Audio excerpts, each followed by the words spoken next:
Hey there, YouTubers!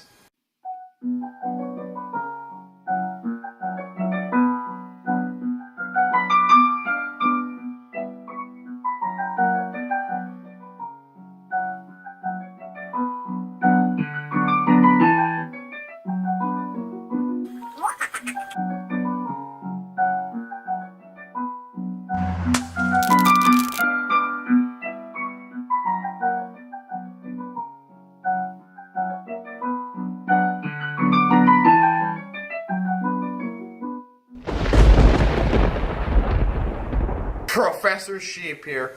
Welcome to my first DAE or day in 2018. And if you're confused what a day is, check the link in the description below to my last one in 2017. As for the rest of you, welcome back. So, today we're exploring the deadly merry-go-round. Now, what makes it deadly? Well, if you are still confused, check one of my latest video, link in the description below. I talk about merry-go-rounds and how they can be dangerous. So, what can make it dangerous? Well, after a quick Google search, I discovered the G's necessary to kill a person, to kill a human, the G's are 46.2 G's.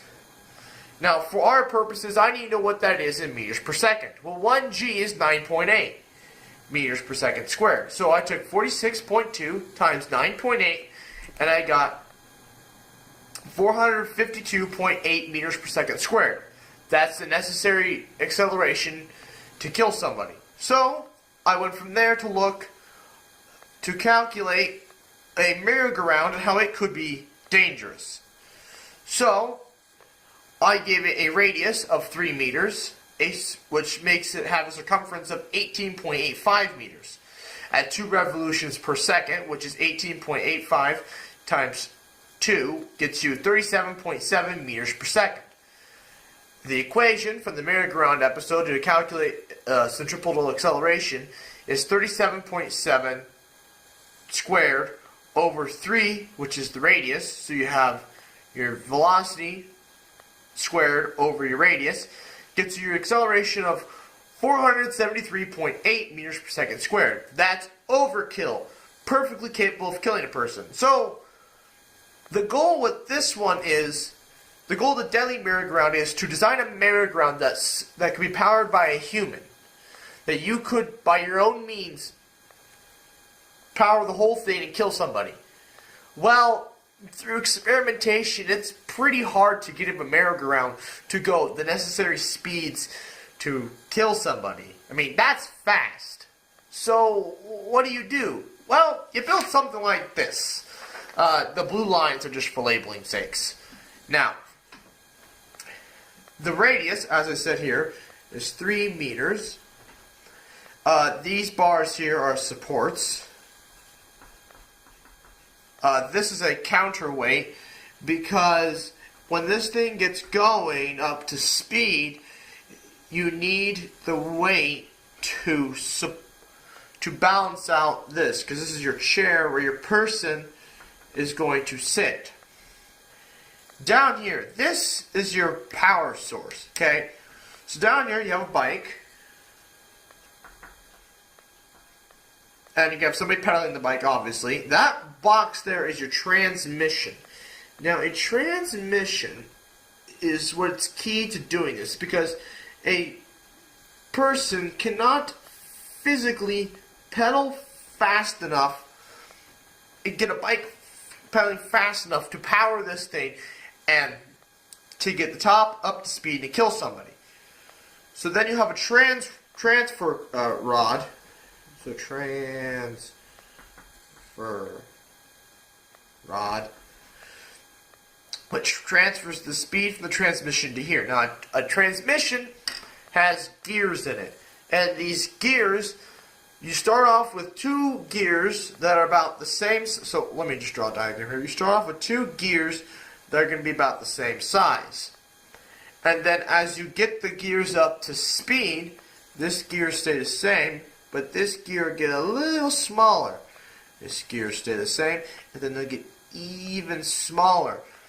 Because this one's going to be going at a constant speed, but as this one gets smaller, it's going to have to go faster to travel the same speed, have the chain going around travel the same speed this one's going.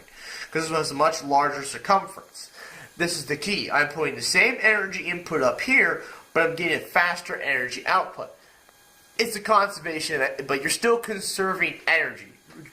I do assure you that. So no breaking of the laws of nature here. You're still getting your complete transfer of energy within the realms of the universe. So you have somebody sitting on the bicycle, powering the whole thing, and this top part here would be spinning very, very fast. It'd be spinning at 37.7 meters per second. That's ridiculously fast. And to be honest, I think as you're accelerating this whole apparatus to that speed, this person in this chair is going to die before it ever gets to that speed. Compared to the last day, this is a very short one, and that's really all there is to it. It's just a merry-go-round powered with a bicycle with a transmission like in a car that you could pedal, pedal, pedal, shift, pedal, pedal, pedal, shift, and you keep doing this over and over again until you get this top part up to speed, but you're still putting the same amount of energy in. Do note, though, once it gets up to that speed, those pedals will want to take your feet off because of the conservation of momentum. So you do want to be careful. Now, are you going to go out and build this? No way! This is something you do not want to build. And to be honest, I don't even know what you'll build this bar out of. It's not even a merry-go-round, to be honest. A merry-go-round is a circle like this, or an egg shape in that case. But this thing's just a metal bar running around like this. I mean, with a weight here and a weight here. And your rod here. You're not even a merry-go-round.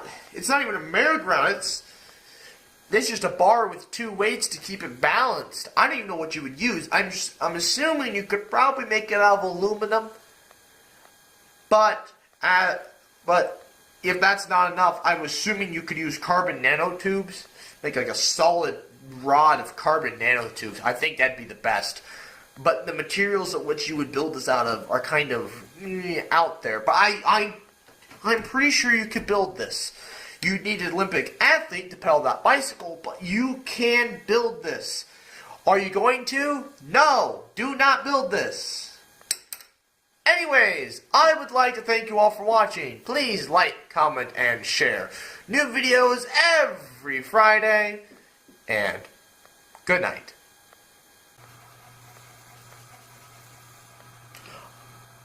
Well, I don't know what you guys are doing here. You just watched a DAE, or a DAE, drawn experiment. If you want more of those, check the link in the description below. And while you're there, hit subscribe.